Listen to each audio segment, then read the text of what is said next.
As a Digital Schoolhouse, I advertise to primary schools our services for half a day a week.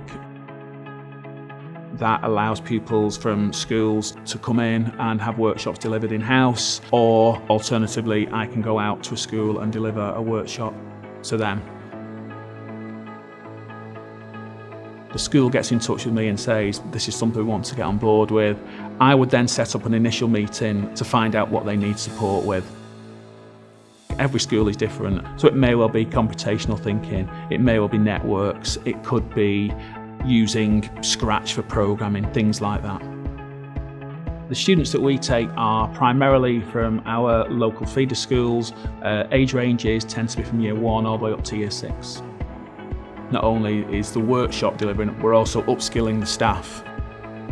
There's a lot of primary school staff that are really daunted by computer science.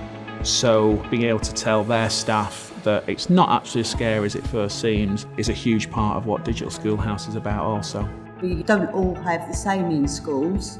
Lots of schools have different equipment, and this is a great chance to experience some of that. I feel totally happy to now go back to school and do those sessions with my class, teaching algorithms, and then what we could do together is cascade it down to other members of staff. So we've been a Digital Schoolhouse for 3 years now, and it's growing year on year. The contact is great, the support is out of this world, and I really couldn't recommend being a Digital Schoolhouse enough.